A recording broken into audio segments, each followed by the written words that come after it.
Sí, hola. Buenas tardes. Vamos a empezar cuando quieran.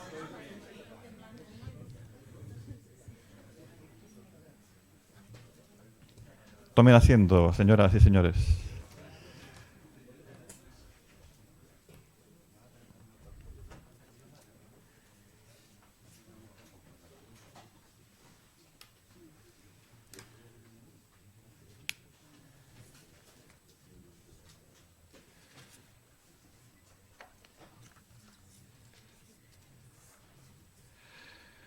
Muy buenas tardes a todos. Hoy seguimos con la tercera y última jornada de estas 14ª jornadas del medio natural de Ceuta y su entorno. Hoy contamos con dos magníficas figuras, cada uno en su campo y con ponencias muy dispares, ¿verdad? En primer lugar, tenemos al doctor Mohamed Abdelaziz Mohamed, y a continuación volveremos a contar con la presencia de la doctora doña Catherine Numa Valdez.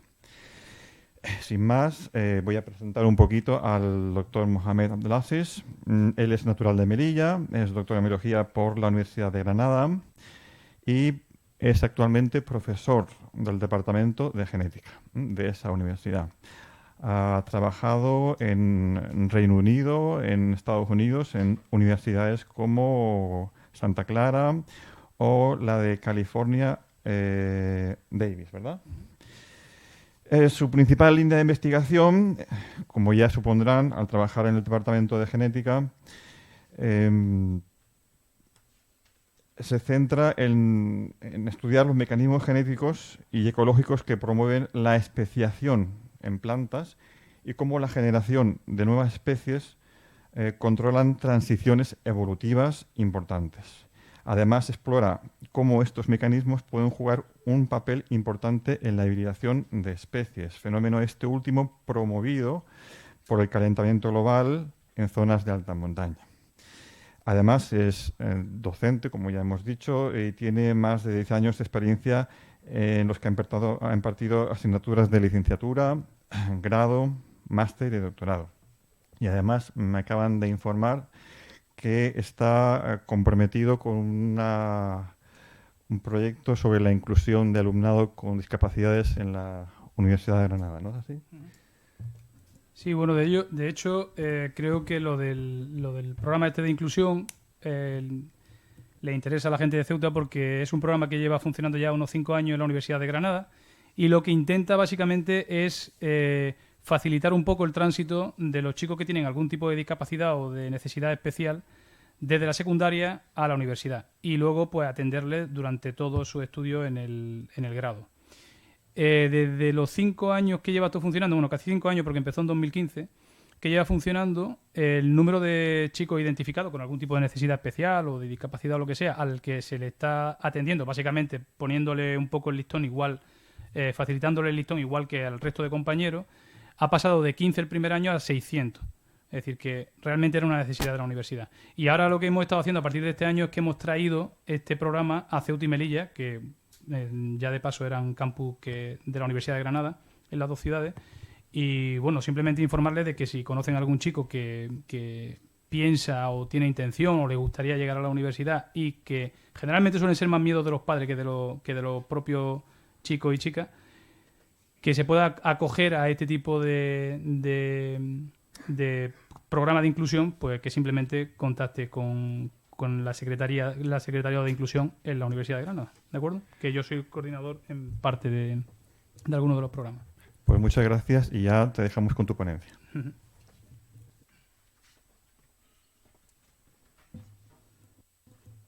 A ver, sí, se me oye, creo. Yo suelo tener un torrente de voz bastante bueno, pero bueno. Bueno, ante todo me gustaría agradecer en general al Instituto de Estudios CEUTIE, a Ricardo, a José Luis, a Salud por la maravillosa introducción y por invitarme aquí a Ceuta. Simplemente comentar que me hace bastante ilusión estar en Ceuta dando una charla por dos razones principales. Primero porque, como ha dicho Saúl, soy de Melilla y en la península la gente se cree que Melilla y Ceuta son como Villarriba y Villabajo y como que todo el mundo nos conocemos y tal. Pues no porque estamos muy lejos y lo único que compartimos es continente, ¿no? Luego compartimos algunas preocupaciones, pero bueno. Y luego la segunda razón por la que me hace ilusión es porque suelo tener todos los años un grupito de estudiantes de Ceuta, casi siempre, cursando asignaturas en la universidad. Y bueno, siempre he de confesar que siempre me meto con ellos un poco, porque como nos presentamos al principio, yo les digo que soy de Melilla, ellos de Ceuta, y bueno, siempre ahí pues nos metemos uno con el otro y tal y que cual, ¿no? Ahora ya tendré que rendirme la evidencia y decirle que tienen una ciudad muy bonita, etcétera, etcétera. De hecho, no solamente igual de, vamos, tan bonita como podría serlo Melilla, sino que además tienen mejor temperatura, cosa que negaré delante de cualquier melillense, obviamente. ¿De acuerdo? Bueno,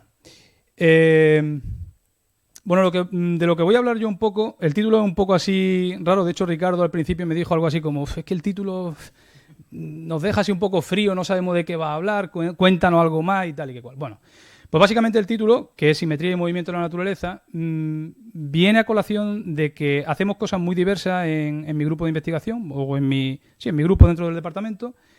Y cuando me puse a pensar en algo así un poco más divulgativo, lo único que se me ocurrió fue que, bueno, que lo que en el fondo estudiamos son movimientos dentro de la naturaleza, ¿no? Y ahora, pues bueno, veréis un poco a lo que me refiero. Cuando uno piensa en movimiento en la naturaleza, o alguien dice, bueno, ¿qué se te ocurre como movimiento en la naturaleza? La gente piensa en algo, a ver si esto hace caso, no. Creo que es que no está como en modo presentación o algo así, ¿no? ¿Se ve la barra de abajo? Ahora, quizá ahora sí. A ver, ahora. Pues cuando uno piensa en movimiento en la naturaleza, piensa en esto. Piensa en una migración, por ejemplo, que, bueno, ¿qué os voy a contar a vosotros siendo de Ceuta sobre migraciones de aves? O puede incluso pensar en movimientos que generan algunas poblaciones de aves que, bueno, pues aparecen como esta nube de estornino, ¿no? O incluso puede pensar en otro tipo de migraciones, porque hay migraciones que realmente son impresionantes en la naturaleza, como la migración de la mariposa monarca, que fijaros que aparece o que viene desde el norte de Canadá a pasar el invierno en México y luego vuelven de nuevo al norte de Canadá. Un bichito que, bueno, es poca cosa, digamos, pero fijaros que genera unos enjambres brutales, ¿no? ¿Cómo no? Uno pensaría en las migraciones de antílope o de elefante en África, estas que vemos en los documentales que siempre nos dejan medio sopa, ¿no? Después de la hora de comer. O, por ejemplo, algunas menos conocidas, como por ejemplo las migraciones o los movimientos del cangrejo rojo en la isla de Navidad, en el Índico, donde, bueno, pues fijaros la cantidad de cangrejos que se juntan para reproducirse allí en la isla, ¿no? Fijaros que estas piedras son crías de cangrejo que cubren pues todas las estas, ¿no? Y bueno, también tiene que ver que nosotros siempre, los humanos, siempre estamos ávidos de buscar alguna cosa rara para hacer una foto y para, en fin, para promover el turismo, etcétera, ¿no? Todo este tipo de movimientos y de migraciones, ya os digo, hay ejemplos muy, muy dispares. Por ejemplo, pues esto, la migración esta del salmón, que básicamente, una vez que nace en un río, se tira 2 años de ruta por el mundo pululando y vuelve a su propio río a volver a reproducirse, ¿vale? Y además las tasas de supervivencia de estos salmones, los salmones suelen poner como unos 2 millones de huevos aproximadamente o algo así, de los que vuelven al río unos 2, ¿vale? Es decir, la tasa de supervivencia es brutalmente baja. Y eso tiene relación un poquito con lo que hablaremos luego. Y como no, la migración humana, ¿vale? Si nos ponemos a mirar, fijaros que estas flechas indican las migraciones humanas desde el año 1500 en adelante entre continentes. Y como veis, pues bueno, pues hay migraciones más grandes, como por ejemplo las de Europa a Norteamérica durante estos últimos 500 años, o muchas más como la de la India, que fijaros que, bueno, pues salen a muchos sitios, desde África también, esto, de hecho, la mayoría en contra de su voluntad, en fin, etcétera, ¿vale?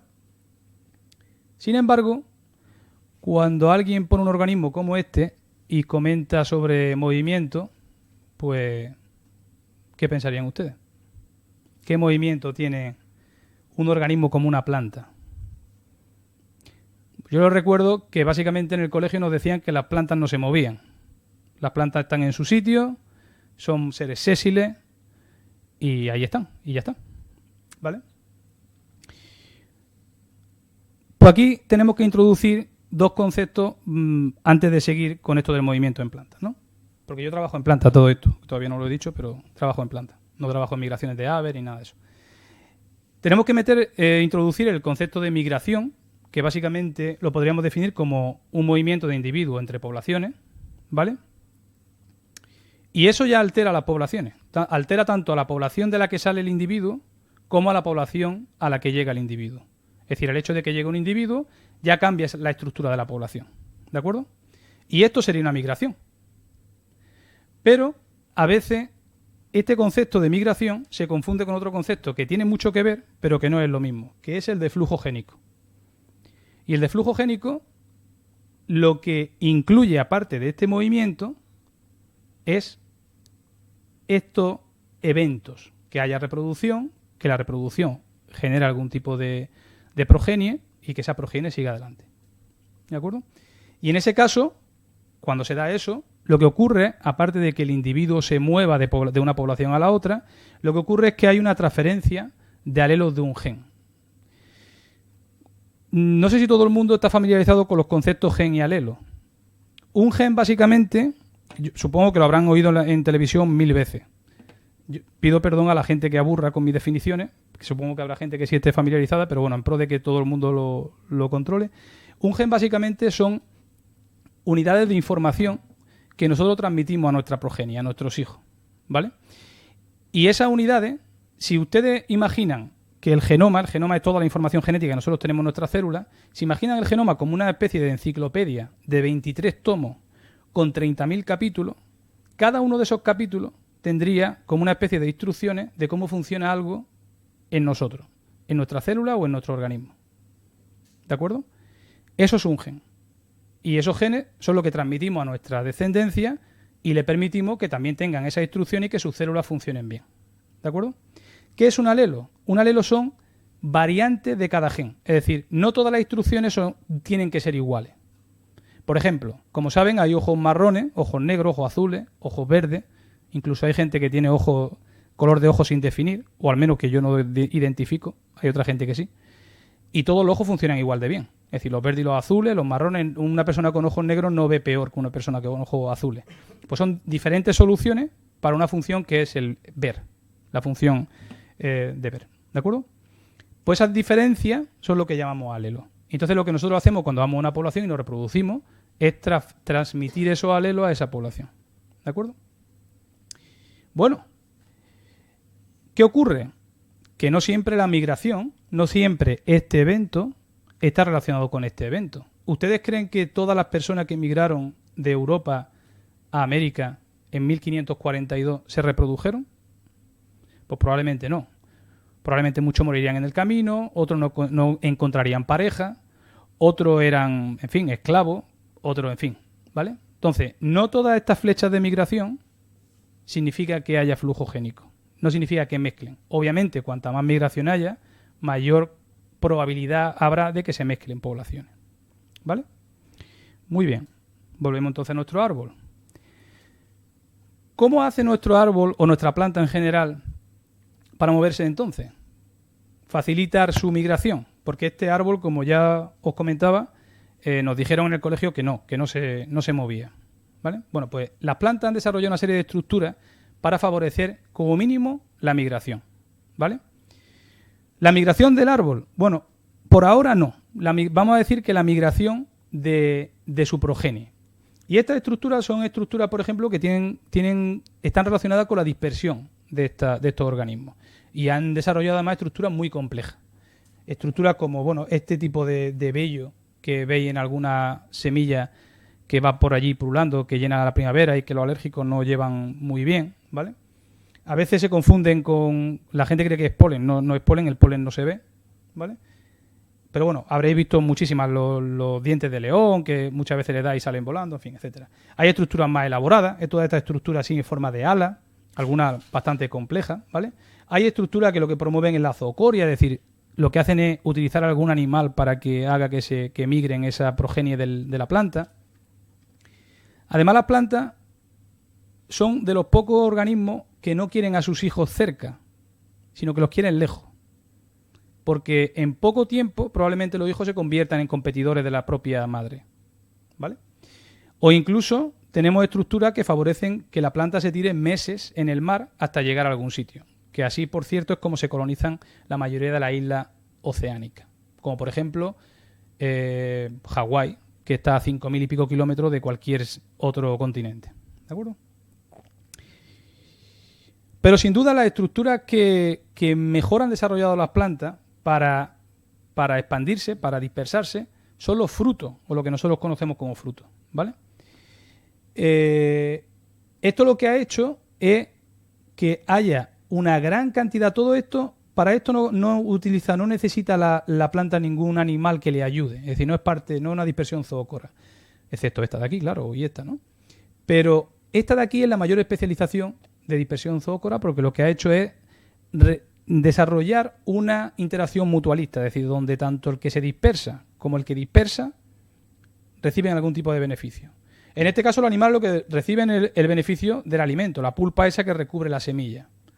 ¿De acuerdo? Las manzanas no evolucionaron para alimentarnos, las manzanas evolucionaron para que las semillas esas chiquititas que nosotros descartamos cayeran en algún sitio y saliera un manzano. ¿De acuerdo? Entonces, pues fijaros que, bueno, si pensáis en la fruta y en cualquier tipo de fruto, pues imaginaros, hay muchísima variedad.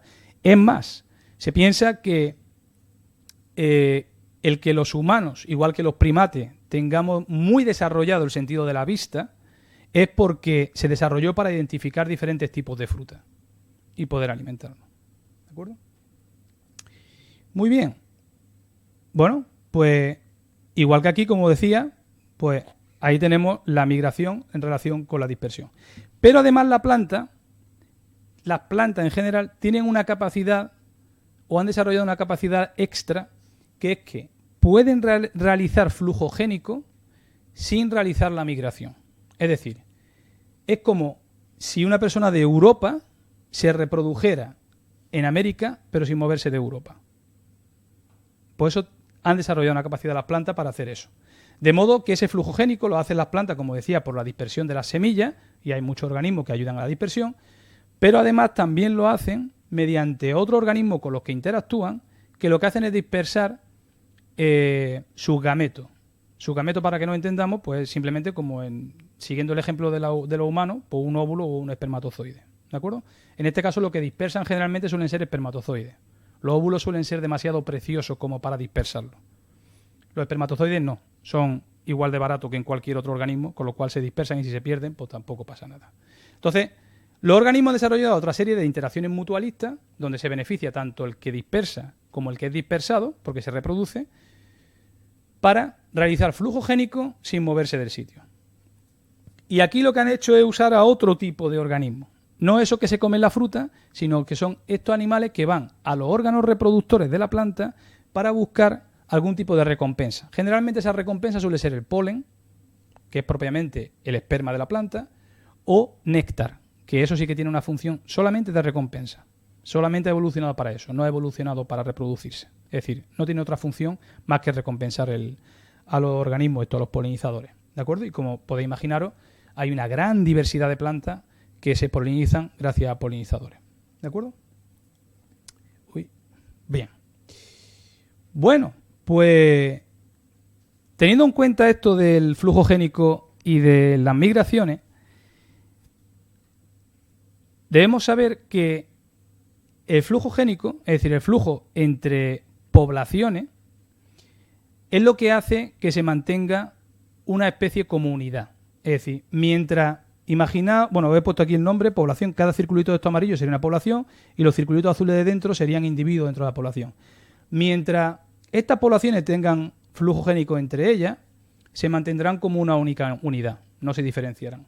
Ahora bien, si en algún momento alguna de esas poblaciones se aísla reproductivamente del resto de poblaciones, lo que ocurrirá es que aparecerá una barrera reproductiva y entonces esta población podrá coger como un camino evolutivo diferente e incluso algún día podría generar incluso una nueva especie. Y eso es a lo que nos dedicamos nosotros, a ver un poco cuáles son los mecanismos que promueven esta especiación, ¿vale? Muchas veces lo que ocurre es que las barreras reproductivas que tienen que desarrollarse no se desarrollan del todo y las plantas de repente deciden volver a reproducirse entre sí. Pues porque imaginaros que la barrera reproductiva ha sido que ha aparecido un muro entre una población y el resto. ¿De acuerdo? Bueno, porque ese muro desaparezca. Ese muro puede ser una pared de una montaña o, no sé, o un río que se seque de repente. ¿Vale?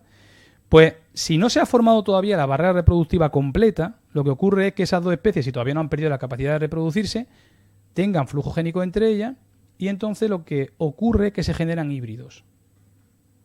¿De acuerdo? Además de esto, en los últimos años se ha demostrado por diferentes científicos.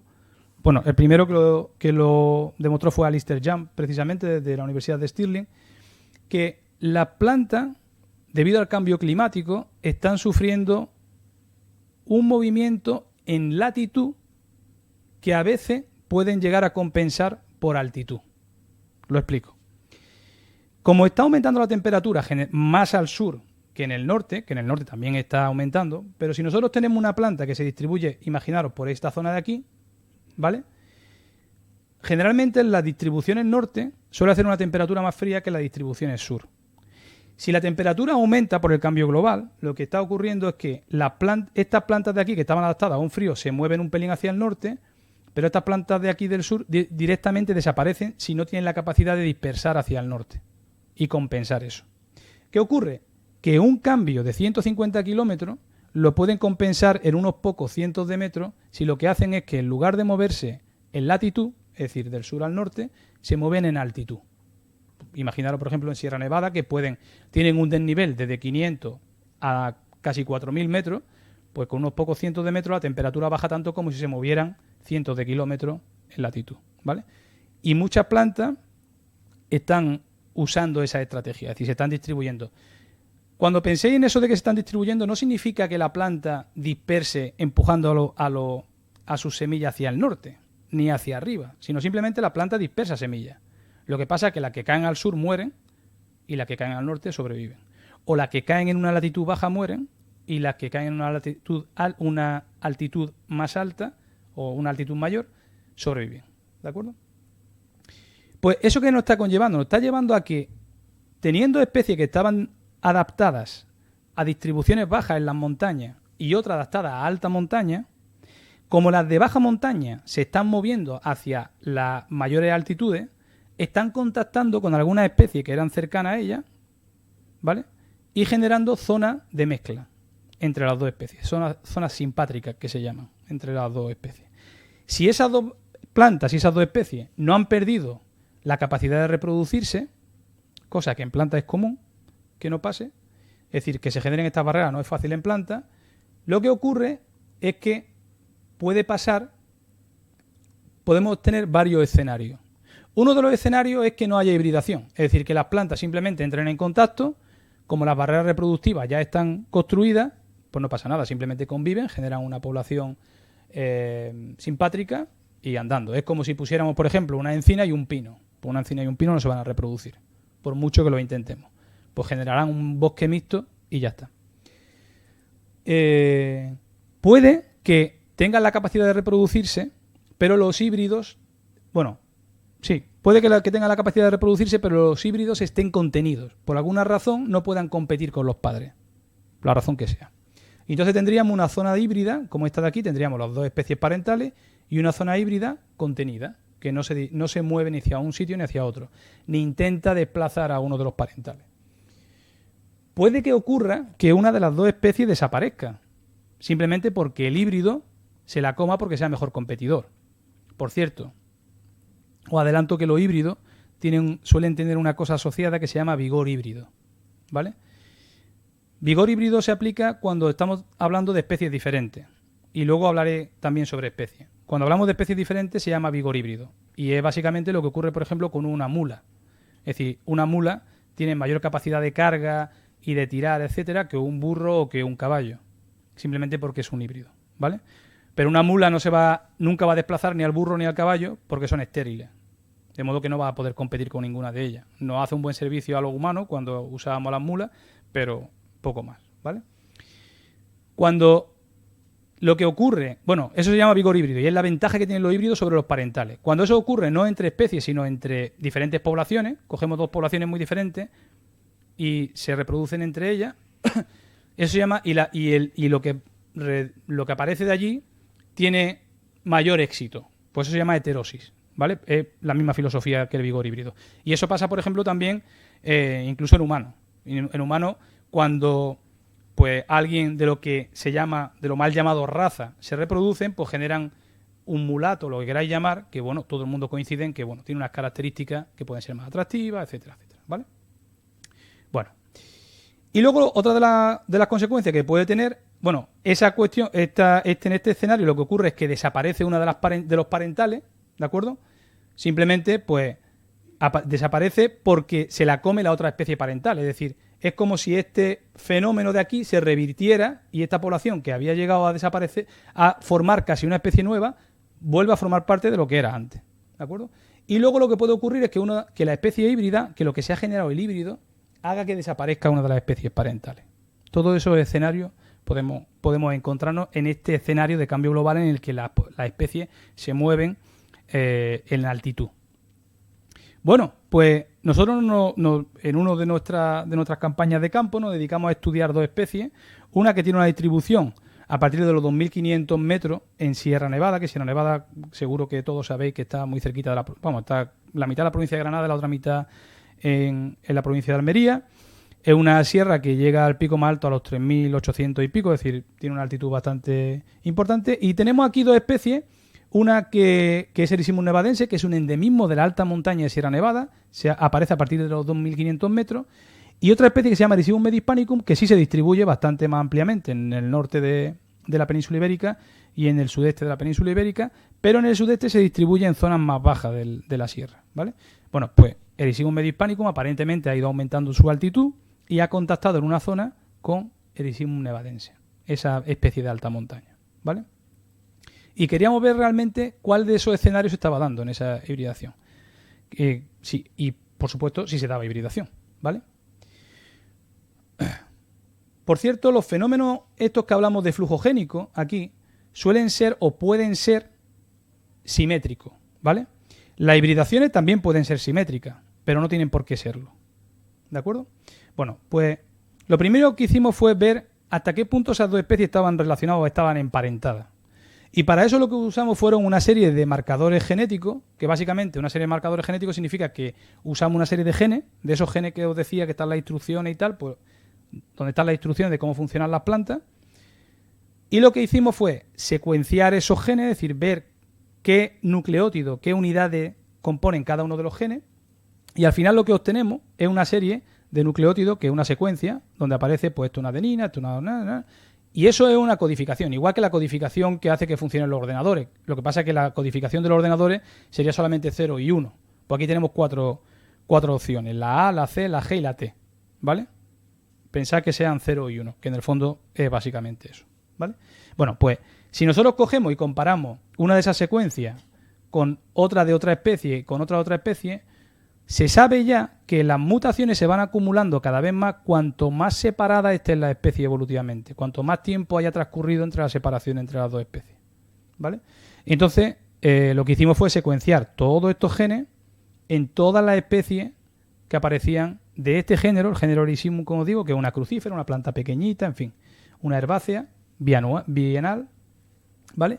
La secuenciamos ¿para qué? Para luego hacer una reconstrucción evolutiva y ver qué relación hay entre esas diferentes especies, ¿vale?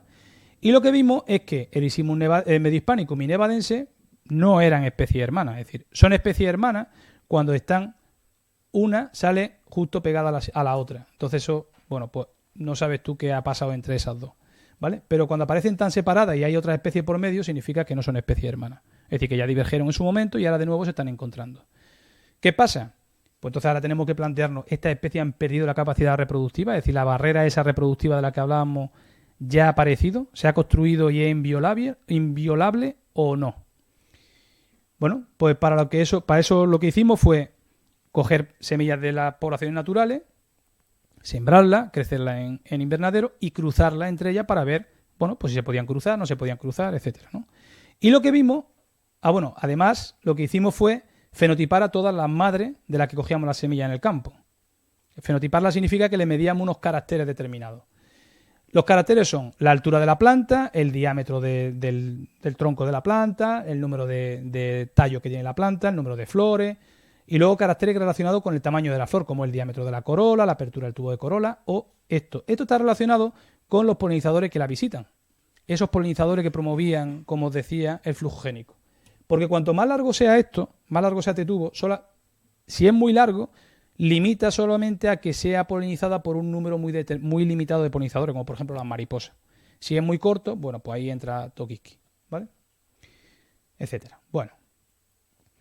Y lo que encontramos cuando analizamos esa barrera reproductiva fue que existía barrera reproductiva para nevadense, es decir, nevadense no tolera bien recibir el polen de Medio Hispanicum, es decir, la de alta montaña no tolera que la de baja montaña la fecunde, pero al revés no hay ningún problema. La de baja montaña sí tolera que la de alta montaña la fecunde. ¿De acuerdo? Además de eso, la de baja montaña, cuando forzamos esa fecundación, perdón, la de alta montaña, esa que no tolera el polen de Medio Hispanicum, cuando la fecundamos, lo que obtenemos es que los híbridos no tienen vigor híbrido. Es un híbrido que tiene unas características menores que los parentales, ¿vale? Fijaros que estas características aquí serían la altura del escapo, el número de escapos y el número de flores, ¿vale? Pero el otro híbrido, el híbrido de la madre que tolera el polen de nevadense, sí tiene vigor híbrido. Vigor híbrido significa que tiene mayor, por ejemplo, mayor cantidad de flores o mayor cantidad de escapos. Las plantas son organismos... se me ha ido la palabra, modulares. Son organismos modulares, es decir, a diferencia de nosotros, que podemos tener solamente 2 brazos y por mucho que quisiéramos tener 17 brazos, solamente podemos tener 2 brazos, las plantas sí pueden tener 17 brazos. En este caso pueden tener de decenas de flores, como por aquí a centenas de flores. Claro, cuanto más estructura reproductiva tenga, pues mayor capacidad de reproducción tendrá. Por lo tanto, estas 2 características hacen que el híbrido sea vigoroso. ¿De acuerdo? Bueno, pues ya sabemos que las plantas estas no tienen la barrera reproductiva completa, ¿vale?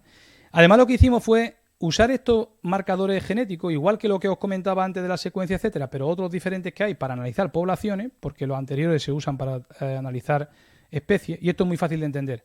Si vosotros pensáis en un gen que tiene una función muy importante, ese gen no va a variar mucho. Es decir, si nosotros cogiéramos un carácter como, por ejemplo, los genes que están involucrados en el desarrollo del ojo y lo comparáramos entre nosotros, los primates, los perros, los gatos, las gallinas, ese gen probablemente será el mismo, desde gallina hasta nosotros, y no habrá cambiado casi nada.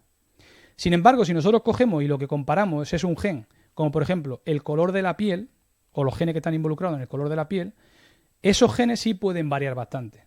Fíjate si pueden variar, que varían incluso en nosotros, pues imagínate si lo comparamos con un perro, con un primate o con una gallina. ¿De acuerdo? Entonces, cuando comparamos poblaciones, utilizamos unos genes que no son los que utilizamos cuando comparamos especies. ¿Vale? Bueno, pues aquí utilizamos unos genes que se llaman microsatélites. ¿De acuerdo?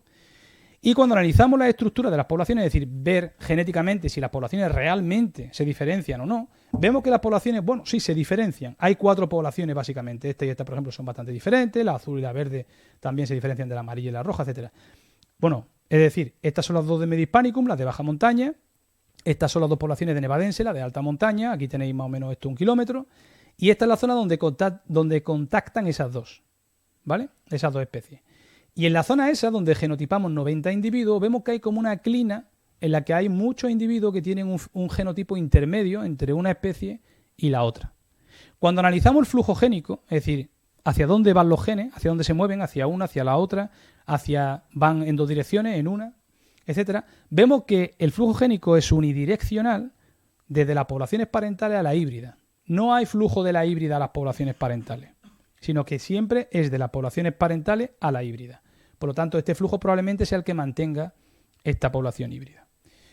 Como ya teníamos las plantas esas que habíamos generado, de los cruces que habíamos hecho para la semilla, quiero decir, que habíamos generado de los cruces o para evaluar las barreras reproductivas, lo que hicimos fue decir, bueno, pues vamos a sembrarla y a ver cómo es el híbrido, vamos a ver qué tal, si podemos obtener esos fenotipos híbridos. Y lo obtuvimos, esos fenotipos híbridos.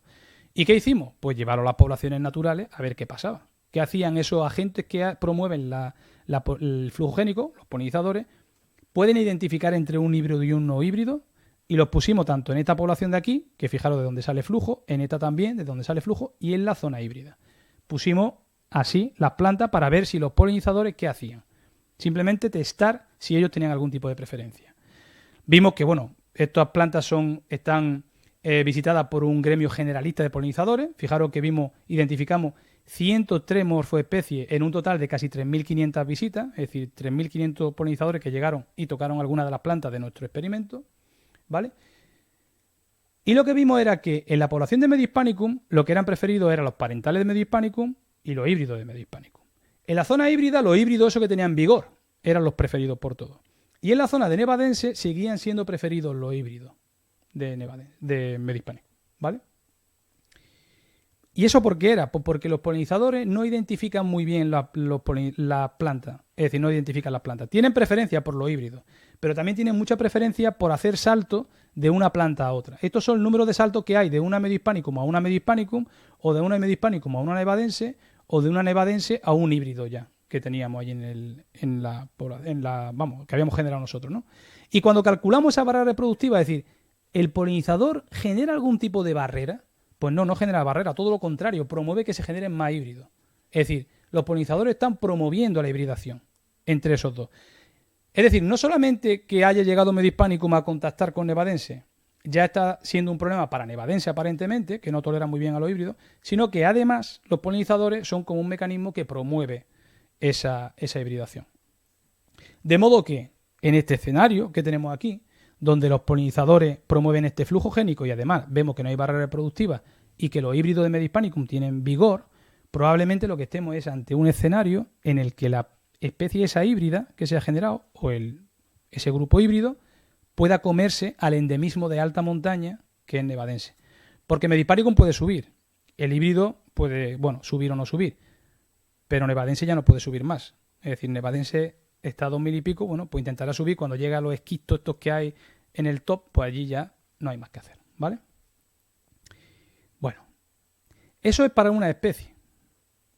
Pero es que cuando analizamos el número de especies que endemismos de Sierra Nevada, de especies en Sierra Nevada, que son, fijaros, aquí tenemos especies y subespecies, ¿de acuerdo? Estos son especies relictas y estos son especies no relictas, es decir, que no solamente están allí. Luego, de estas especies, de las relictas y las no relictas, de especies y subespecies, vemos cuántas de ellas en rojo están hibridando actualmente y cuántas están en potencial de hibridación.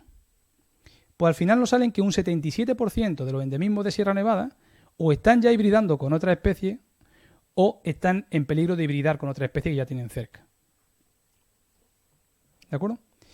Eso está promovido, como ya os he dicho al principio, por el calentamiento global que está haciendo que se muevan estas especies hacia, que se muevan en altitud. ¿De acuerdo?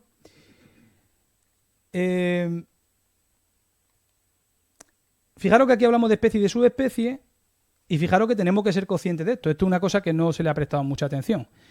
Y en Sierra Nevada hay una presión de botánicos bastante importante, está todo bastante bien clasificado y se conocen, etcétera. Pero imaginaros que algunas de estas especies no se conocieran y se metieran en otra o algo por el estilo. Esta hipotética extinción que podría estar dándose de alguna especie nos pasaría desapercibido, ¿vale? Pero ahora os pregunto una cosa, ¿qué es una especie? ¿Alguien se atreve a darme una definición de especie? Os digo lo que les digo a mis estudiantes.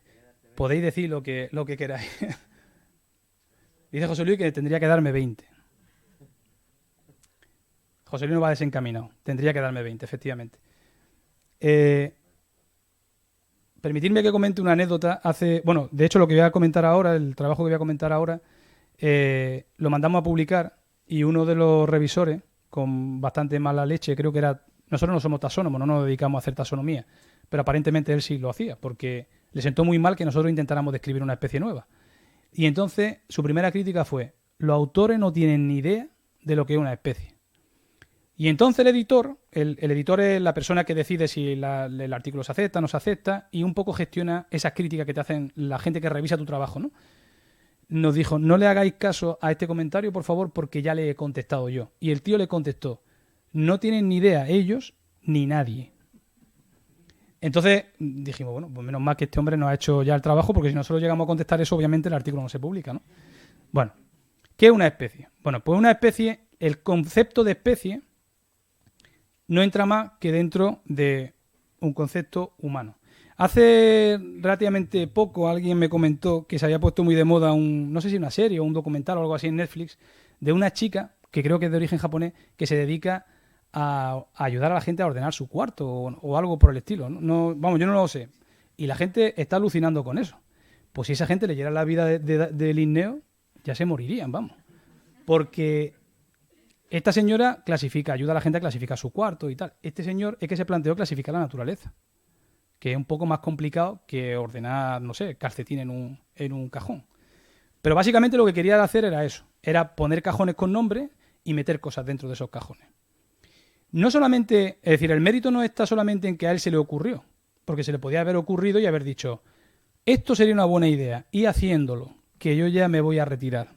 No, es que no solamente se le ocurrió, sino que se remangó y dijo, voy a dedicar mi vida a clasificar todo lo que pueda. Y lo hizo. Es decir, la leche. También era otra época, bastante más compleja, de hecho, para acceder a la naturaleza, pero lo hizo.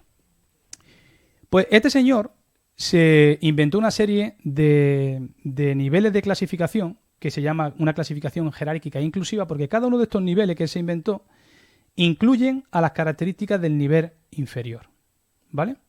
Y así sucesivamente. Pero estos son, bueno, a esto le llamo orden como le podía haber llamado primo, ¿vale?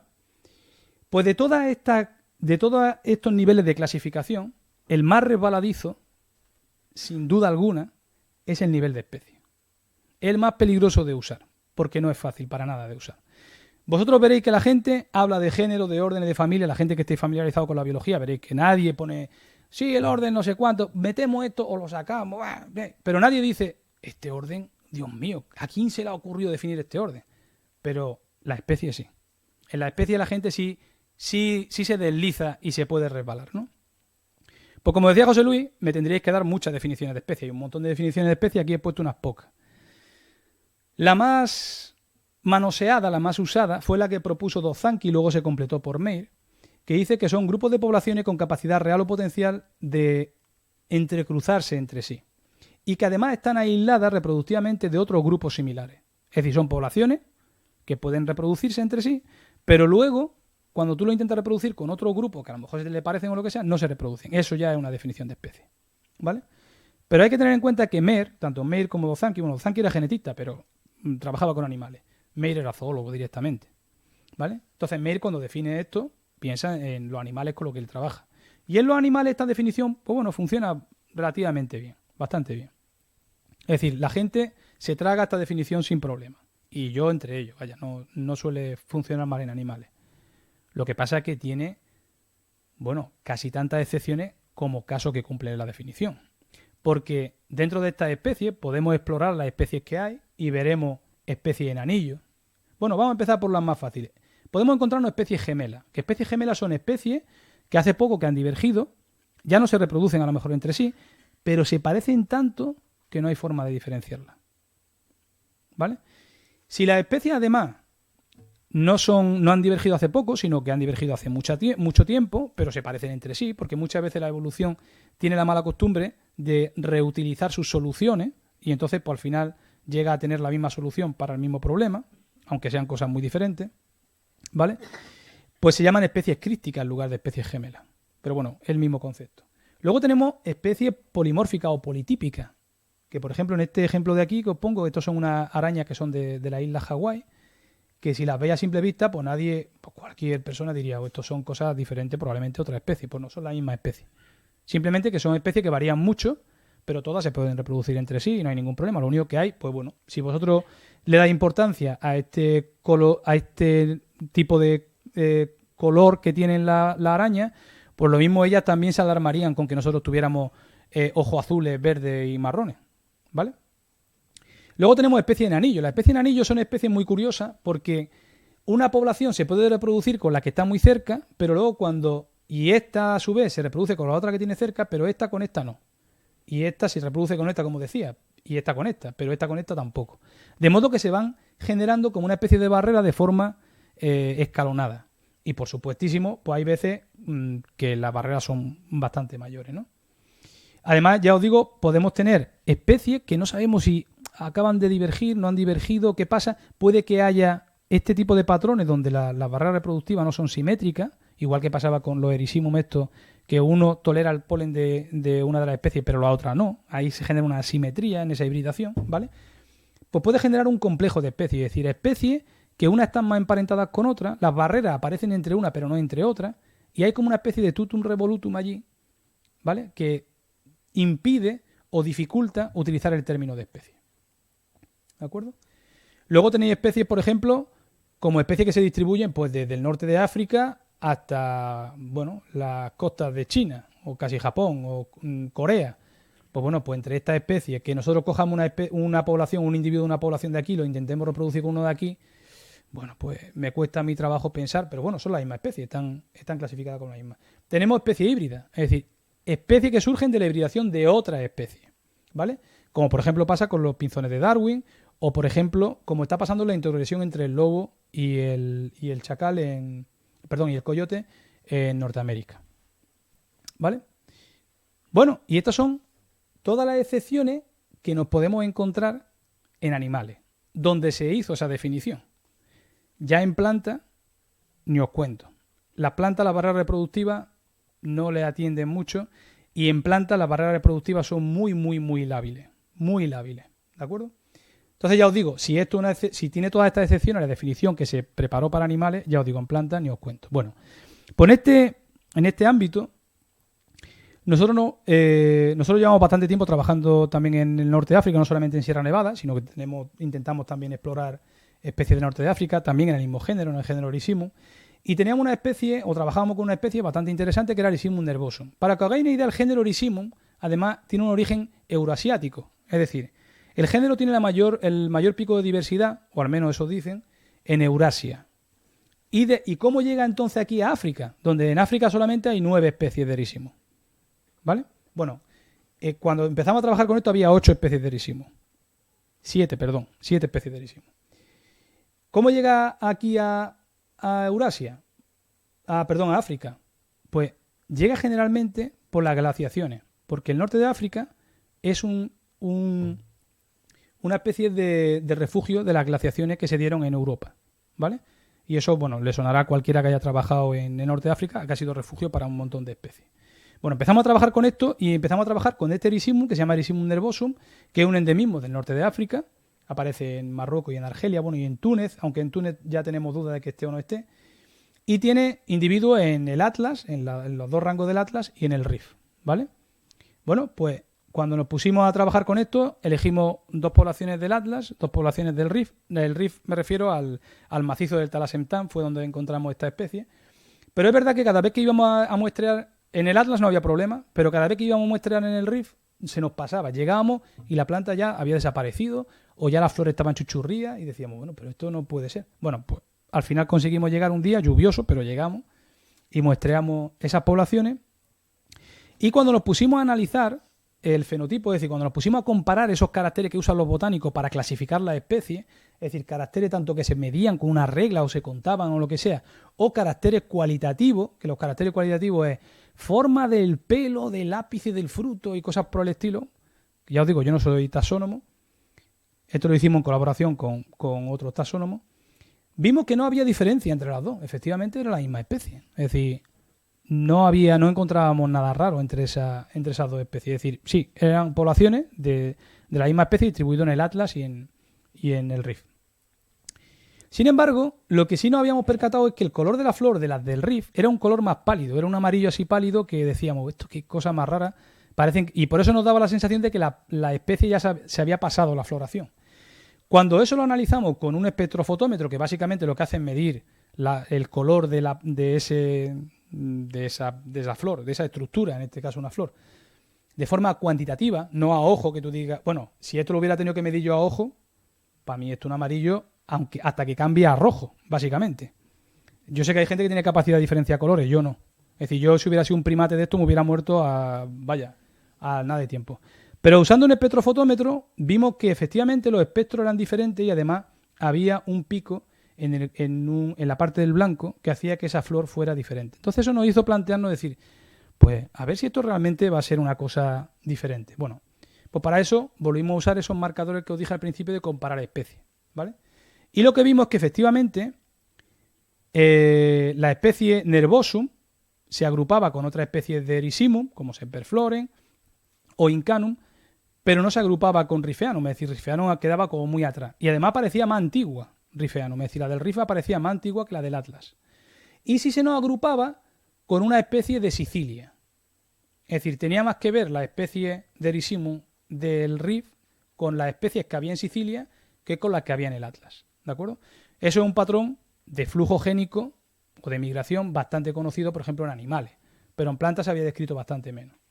Y eso es básicamente porque el Rif tiene una historia bastante común con Sicilia, cuando Sicilia estaba todavía pegada al norte de África, ¿vale? Y por ahí, por lo que se ve, había bastante migración de organismos. Entre ellos, fijaros que incluso plantas, ¿de acuerdo? Bueno, pues al final lo que pudimos concluir con eso fue definir una nueva especie, le llamamos Erisimum rifeanum en nuestra publicación, y describimos pues esta nueva especie que había en el Rif y que no tenía nada que ver con la del Atlas. Bueno, no tenía nada que ver, es decir, son del mismo género, etcétera, pero luego incluso medimos la cantidad de ADN que tenían niveles de ploidía diferentes, en fin, que son cosas bastante diferentes, ¿de acuerdo? Y eso, como os decía, se debe a que el norte de África ha servido de refugio. Aquí fijaros que en esta figura de aquí os pongo que las penínsulas mediterráneas, tanto la ibérica, la itálica y la balcánica, han servido siempre de refugio. Y lo que pasa es que a la gente se le olvida que a veces este istmo que hay aquí en Gibraltar, para muchas especies no es nada y se puede saltar. Para otras sí es insalvable, pero hay para algunas que no es tan insalvable. Y luego no tenemos que perder de vista que durante mucho tiempo este istmo estuvo cerrado. De modo que por aquí pasaban especies sin problema, ¿vale? Pues el norte de África también funciona de refugio. Y eso ha hecho que tengáis la diversidad que se tiene por aquí, por esta zona, una diversidad mucho más alta que, por ejemplo, la que nosotros observamos en la zona de Melilla, donde no ha habido ese istmo, donde la migración ha sido bastante más compleja, ¿de acuerdo? Y eso es lo que hace que, de hecho, esta zona en la que está Ceuta sea lo que se llama un hotspot de diversidad, un punto caliente de diversidad, ¿de acuerdo? El Mediterráneo en general lo es, pero en particular la zona esta del sur de la península y el norte de África es un punto caliente de diversidad en plantas.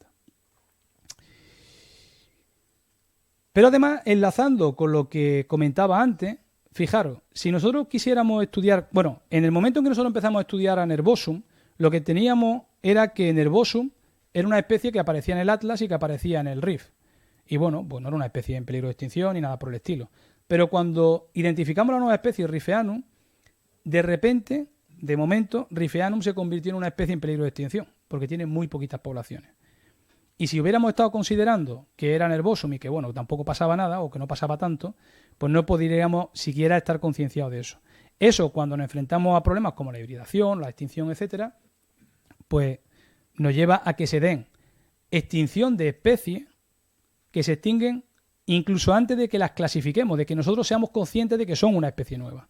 Y es lo que se ha venido a llamar extinciones silenciosas, es decir, cosas que desaparecen y nosotros ni somos conscientes de ello. Es decir, si las extinciones que están dando son una barbaridad, imaginaros si hubiéramos clasificado adecuadamente la especie o la diversidad. No solamente la diversidad interespecífica, sino incluso la diversidad intraespecífica, ¿vale?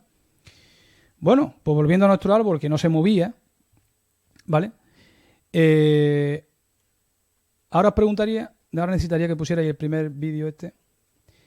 Porque hay otro tipo de movimiento, hay movimientos mucho más peculiares en la naturaleza, ¿no? Movimientos más, digamos, raros y llamativos. Este es un movimiento raro que seguro que muchos de los que trabajan con pájaros están bastante familiarizados con él. Y es un movimiento, ya os digo, peculiar. Como veis, bastante complejo. Se asemeja a algunas de las cosas raras que hacen los adolescentes humanos también, pero eso en el fondo, bueno, pues son cosas complejas que tienen algún tipo de objetivo, ¿no? Bueno, en este caso, en este pájaro, el objetivo es reproducirse.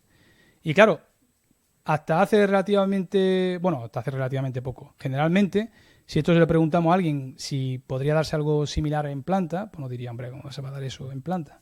Y esto es una cosa muy compleja. Ya, si quiere, lo puede. De hecho, creo que hay solamente... A ver, una diapositiva. Vale.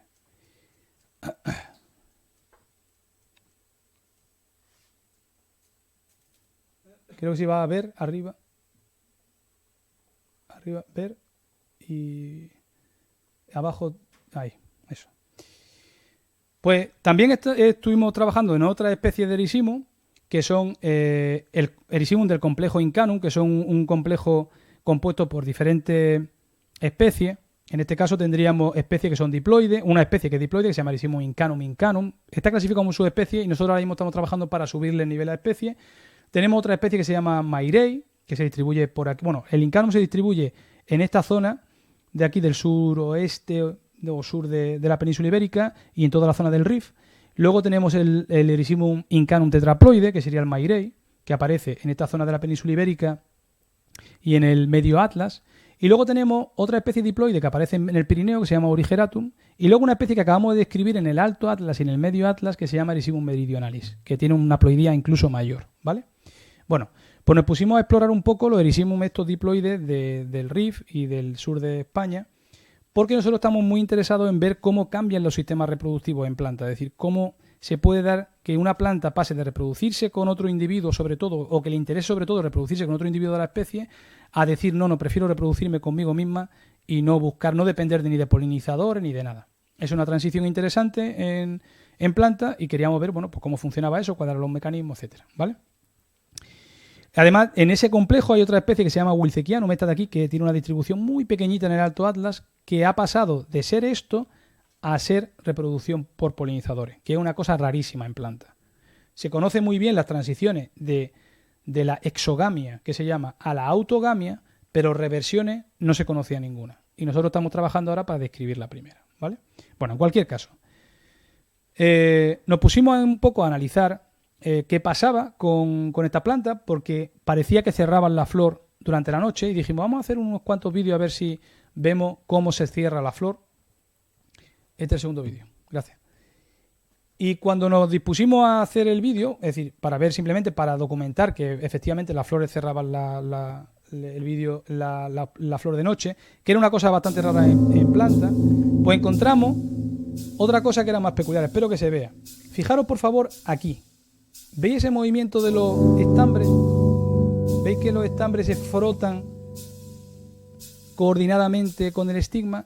Lo que hay en medio es la parte reproductiva femenina, ¿vale? Y lo que hay a los lados son los estambres, que es la parte reproductiva masculina. Y la parte reproductiva masculina se mueve como si fuera una anémona sobre la parte femenina. De modo que al frotarse, lo que produce, mira, aquí se ve un poquito más ampliado. Fijaros que el movimiento es bastante coordinado. Esto en planta no lo habéis visto, vaya. Bueno, nosotros nos quedamos con la boca abierta, ¿vale? Y esto es un movimiento que es imperceptible a nuestra visión, es decir, hay que grabarlo y acelerarlo un poquito para poder llegar a ver el movimiento, ¿vale? Aquí se acelera incluso un poco más para que se vea más evidente. Pero recuerdo que cuando lo mandamos a publicar, había botánicos que nos decían, ¿qué creéis que estáis descubriendo? Esto lo he visto yo en miles de plantas. Y decíamos, ya, pero es que esto no se ve a simple vista, es que hay que acelerar este. Y, en fin, es decir, que había cosas muy curiosas en esto de la publicación. Bueno, esta se mueve un poquito menos, ahora veremos alguna que se mueve un poquito más.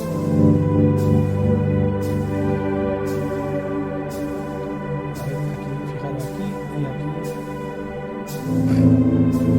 Además, lo curioso es que fijaros que esto ocurre justo cuando la flor está abriendo para los polinizadores, lo cual significa que esta reproducción autógama, generalmente en las plantas se considera como un seguro reproductivo. Es decir, primero la planta expone a los polinizadores, si puede reproducirse con alguien lo hace, y si no puede reproducirse con nadie, entonces se autofecunda.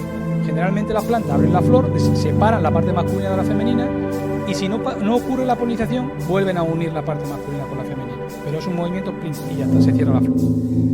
Pero aquí lo que ocurre es que esta reproducción autógama ocurre incluso antes de que se pueda exponer nada a los polinizadores. Básicamente el mensaje que te manda la planta es: me dan igual los polinizadores, me dan igual los que estén de mi población, que yo lo que quiero es reproducirme conmigo mismo y solamente eso, ¿vale? Ya creo que lo puedes quitar.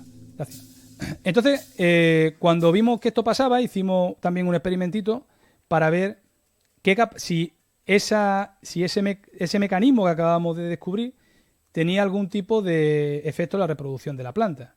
Y lo que vimos era que primero depositaba polen sobre la parte femenina, es decir, que probablemente tenía un potencial reproductivo alto, y además haciendo cruce y viendo cuál era el efecto de la planta. Aquí llegamos a reproducir unos 3.000 cruces, casi 3.000 cruces, y contamos casi 12.000 semillas.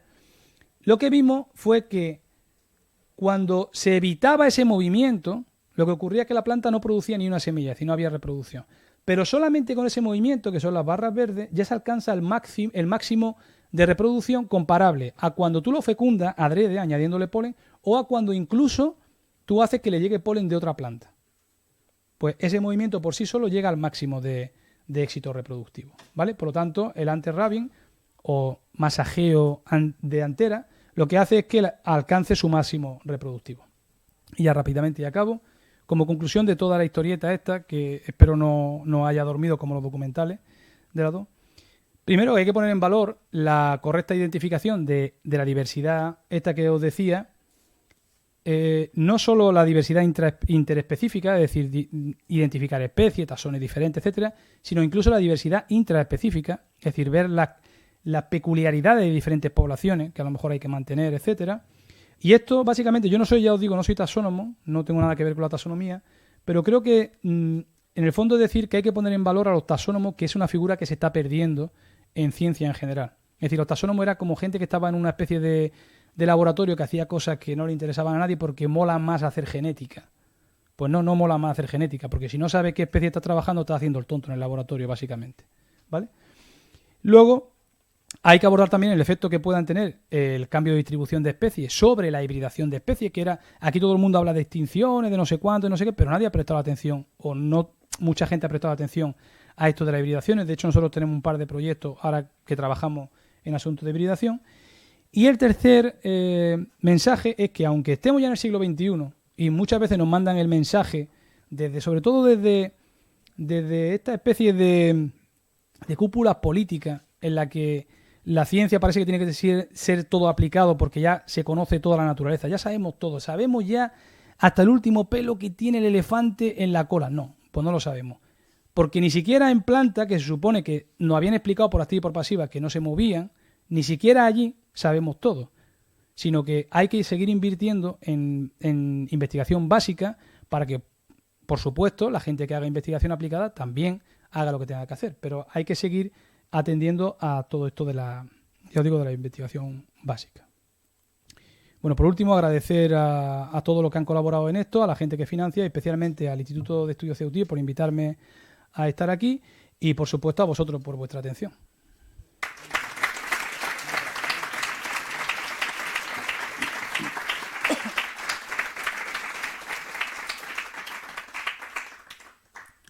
Supongo que ahora, si hay alguna pregunta.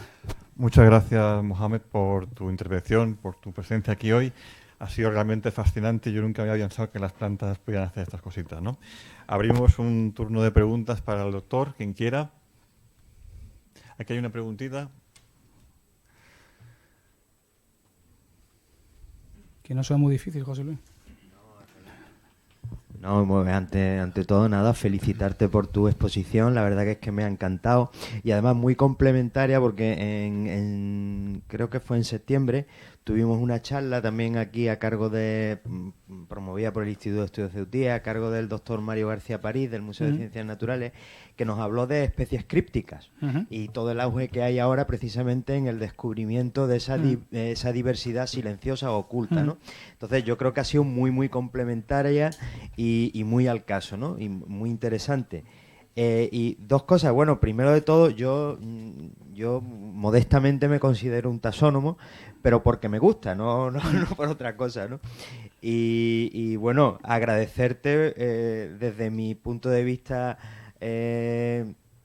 como taxónomo, ¿no? Pues tu defensa de la labor taxonómica, ¿no? Que es fundamental en el desarrollo de las ciencias biológicas, ¿no? Y de la ciencia de la naturaleza, ¿no? Y además, un poco, si acaso complementar lo que tú has comentado en tanto en cuanto, creo que ahora mismo lo que realmente es hay que aunar el esfuerzo, el trabajo de taxónomos, genetistas, biólogos de poblaciones, precisamente para llegar a este tipo de conclusiones o realizar este tipo de trabajos, ¿no? Creo que se complementan muy bien. Yo estoy trabajando con equipos que trabajan fundamentalmente, bueno, pues trabajan en filogenias moleculares y vemos que es fundamental el trabajo, por un lado morfológico y por otro lado genético, ¿no? Y creo que es la forma, ¿no?, de llegar a este tipo de conclusiones y a elaborar estos trabajos, ¿no? Pues aunando esfuerzos entre lo que son las disciplinas clásicas, por llamarlas de alguna forma, y estas disciplinas que están más en auge. Y en cuanto a que me ha hecho gracia lo del tema del concepto de especie, o sea, que estos señores no tienen ni idea con lo que es una especie, ¿no? Te comento a modo de curiosidad, cuando últimamente, en los últimos años, cuando describimos alguna nueva especie en entomología, por ejemplo, metemos siempre el concepto de especie en el que nos basamos. O sea, en la metodología decimos, el concepto de especie que utilizamos es el de May 1900, el de Willy 1978, matizado en 2002, tal. Y ya está, y ahí se queda, y esto es lo que hay. Yo utilizo este concepto, puede ser mejor o peor, pero es el que uso y el que me he basado para describir esta especie, ¿no? Y ya está. Sí, sí. Y bueno, y agradecerte tu charla, que me ha parecido excepcional. No, gracias a vosotros, una vez más. Bueno, yo comentarte respecto a lo de la taxonomía, si me permitís contar también una anécdota. Yo en 2002 recuerdo que vino un señor muy mayor, a darnos una charla de una universidad canadiense, y era la universidad en la que se había empezado a hacer sobre todo taxonomía molecular. Y entonces este señor venía a decir básicamente que los taxónomos ya no servían para nada, porque ya con la genética, secuenciando genes, ya íbamos a resolver todo.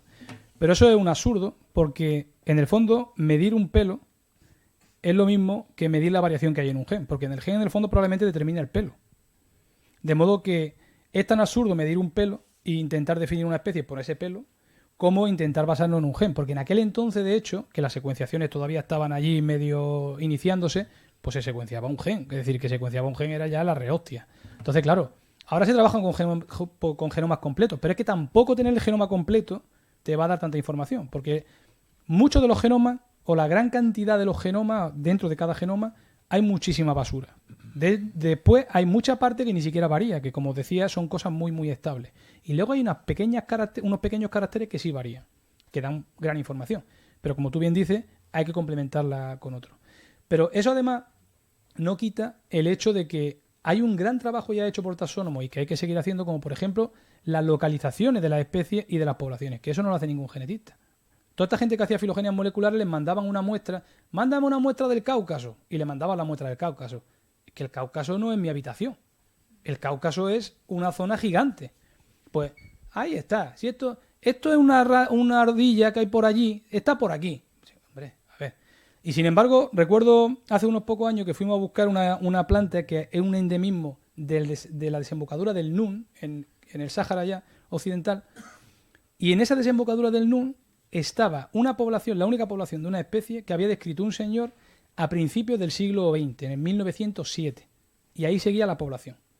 Es decir, y el tipo no daba las coordenadas porque en aquel entonces no había coordenadas.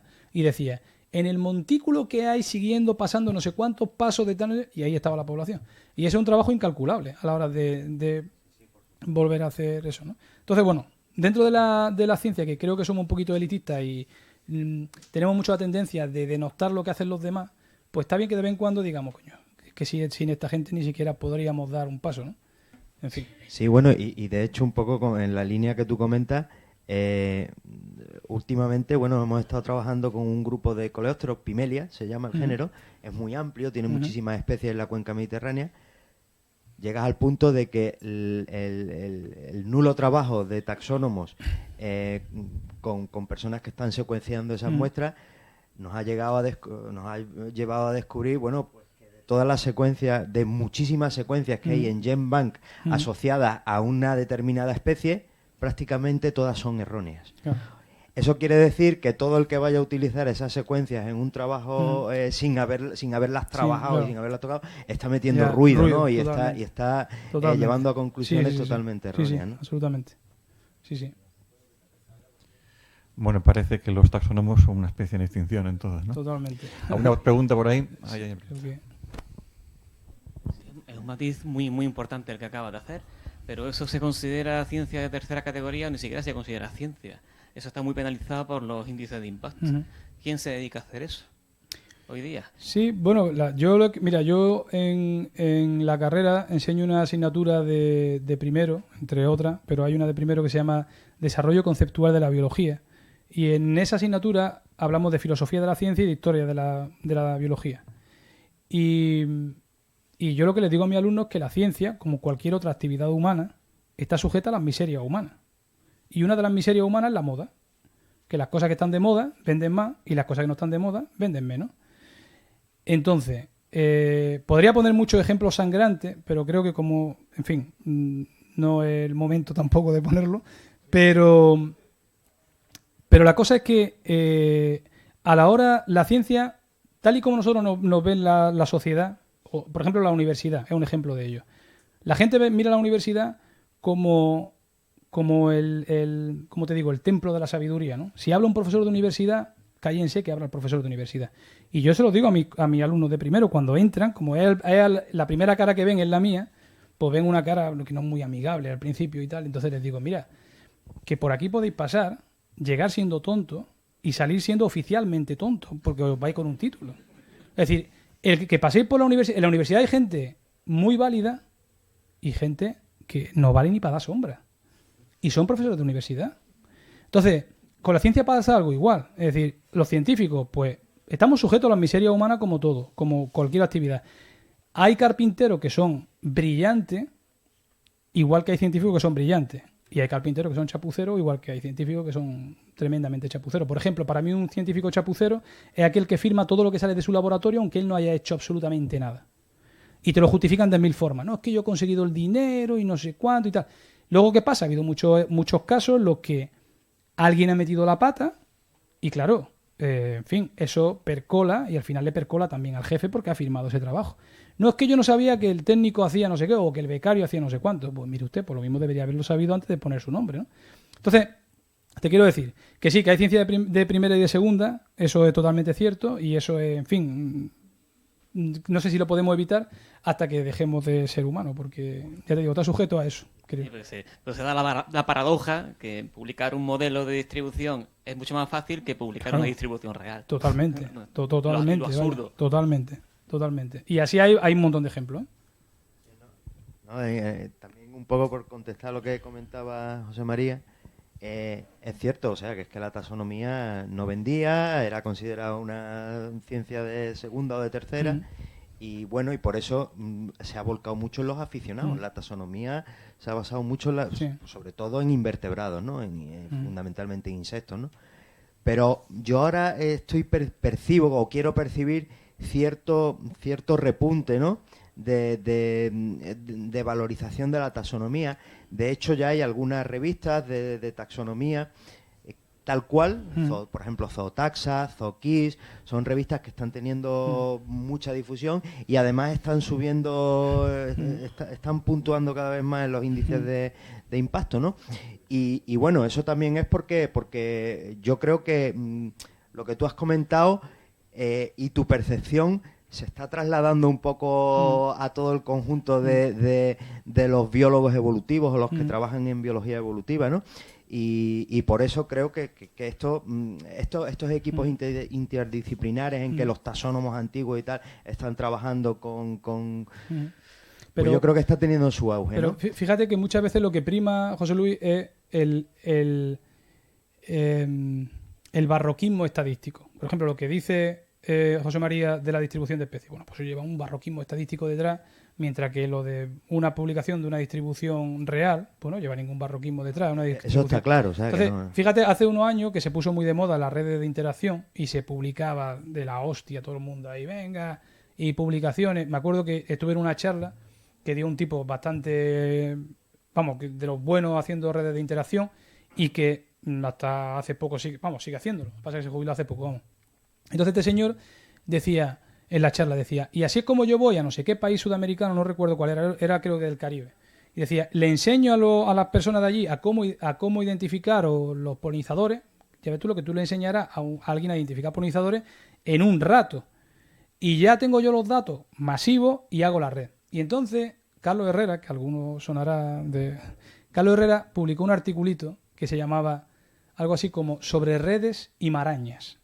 Y entonces básicamente lo que venía a decir era que si tú no tienes, tú a un array, a cualquier análisis estadístico, tú le metes lo que le metas y sale algo. La cuestión es que si lo que sale es real o no es real, ¿vale? Entonces, claro, ahí hay que tener, es decir, ahí lo que pasa es que tú te estás saltando todo el trabajo que hacen los taxónomos, que yo he trabajado con taxónomos muy buenos identificando polinizadores, y dicen, yo a especies no puedo llegar, me tengo que llevar bicho al laboratorio y ponerlo debajo de una lupa. Pero hay otra gente que es súper feliz identificando cosas, o gente que usa Big Data. Y a lo mejor pues se va... Eso lo digo porque lo he escuchado en algunos casos, ¿no? Dice, pues esto lo identificó un abuelillo que paseaba por el parque y bueno, pues... Ya, bueno, sí, está bien. Si lo mismo el abuelillo sabe más que todos nosotros juntos. Pero coño, como mínimo tendréis que tener un mínimo de... No de filtro, sino al menos de metodología para hacer... Pero bueno, cuando las cosas están de moda, pues da un poco igual. Ahora está menos de moda y ahora está todo el mundo, pues... No, hombre, ¿cómo identificáis eso? Hombre, ya, esa es la cosa. En fin. Pero vamos, que no quiero echar tampoco tierra encima de nadie porque, en fin. No sé si habrá alguna pregunta más. ¿Alguna pregunta más para el doctor? Ahí hay una. Catherine. Sí, Mohamed, yo estoy retirada de la academia, pero en algún momento recuerdo una moda que había de las comunidades genéticas, que era como hacer ecología de comunidades con genética. ¿En qué quedó eso? ¿Avanza? ¿Se quedó? Bueno, eso es lo que se llama metagenómica, ¿no? Básicamente. Recuerdo que se hacía estas secuenciaciones de un muestreo completo de un grupo de especies y se analizaba como si fueran comunidades, ¿no? Sí, eso se puso muy de moda también a la vez, casi que se pusieron de moda la filogenia, y lo que se hacía básicamente es, vamos a coger un marcador, el que decidieran, por ejemplo, en animales suele ser COI, que es un gen que está involucrado en la ruta energética de las mitocondrias, y entonces lo que se hacía era pues vamos a coger y vamos a identificar con esto las especies. Y, a ver, hay especies que tú dices, pues es verdad que una cosa como esta vendría bien. Por ejemplo, los ácaros. Los ácaros son un infierno, taxonómicamente. Son un infierno como sistema de trabajo. Es decir, yo a mí no... Cada vez que veo a alguien que trabaja en ácaros, digo, pues hay que tener ganas con todos los bichos que hay sobre la Tierra de trabajar con ácaros. Pero porque no se pueden identificar, no se pueden... Es decir, son súper difíciles de muestrear y no hay caracteres taxonómicos, porque en el fondo es una bolita de bicho que tal. Eso también pasa con las bacterias. Las bacterias, una de las principales limitaciones es que la mayoría no se pueden cultivar, siquiera. De modo que lo que tienes que hacer es coger la muestra rápido, extraerla rapidísimo, porque muchas de ellas mueren sobre la marcha, e intentar secuenciar algún gen. Pero claro... Eso es un gen. Un gen. Si nosotros hiciéramos eso con mamíferos, imaginaros que nosotros cogiéramos y secuenciáramos el gen, lo que decía antes, de los ojos. O un gen que desarrolla alguna pata. Pues no nos va a dar lo mismo si secuenciamos un gen de pata que un gen que esté relacionado con el desarrollo de los ojos. O con un gen que esté desarrollado, yo qué sé, con el desarrollo de un ribosoma, de una mitocondria, que es una cosa muy estable, ¿no? Entonces, claro, se usa un gen determinado, pero ahora se están dando cuenta que hay que poner que, dependiendo del grupo con el que tú trabajes, el límite para tú decir aquí hay una especie, o hay 2 o hay 17, será diferente dependiendo del grupo. Pero claro, cuando eso se hace con grupos complicados de clasificar, todavía lo puede utilizar como una especie de guía para decir qué diversidad puede haber allí. Que cuidado, es como lo que os ponía antes. Hay especies que tienen poca variabilidad y otras especies que lo mismo simplemente porque tienen mucha diversidad en ese gen, te aparecen como 17 especies y tú tienes que llorar dentro de tu vida porque sabes que ese error lo estás cometiendo siempre, ¿vale? Pero hay otras especies, como por ejemplo, es que esto se empezó haciendo, yo recuerdo un trabajo muy grande que se hizo en Madagascar, que fue básicamente, el proyecto era, vamos a ir a Madagascar a aplicar barcoding a todos los escarabajos de Madagascar. Y cuando tú lees eso, dices, ¿qué pasa? ¿Que no hay taxónomo para que estén también metidos en eso? Pues no, es que como está de moda esto, pues vamos a cepillarnos a todas las especies pero sin mirar, no queremos saber si son verdes, rojos, azules. Si tienen antenas largas, si no las tienen, si tienen patas, si se arrastran, me da igual. Cogemos, lo metemos en una trituradora, sacamos ADN y nos ponemos a clasificar. Eso ha tenido muchas críticas, pero se sigue haciendo. Sobre todo, ya te digo, en determinados grupos. No en todo, porque ya se ha visto que, en fin. Porque lo malo de eso es que hay grupos en los que tú puedes comparar tu taxonomía con tu clasificación que te hace el metabarcoding este. Entonces, claro, el metabarcoding en el fondo es como un código de barra para tú identificar especies.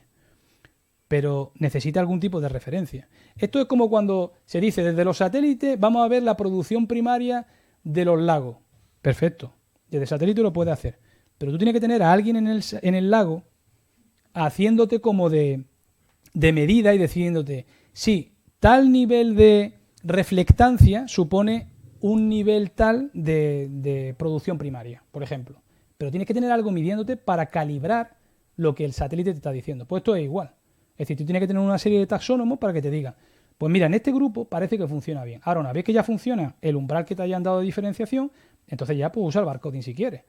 Pero hombre, si fuera yo, pues dejaría que siguiera también trabajando el taxónomo y que te dé su opinión respecto al barcoding. Es decir, yo no sé hasta qué punto la herramienta se puede usar en lugar de simplemente que te aporte información y completar, como decía José Luis antes, desde un punto de vista interdisciplinar, ¿no? En el que colaboren varios.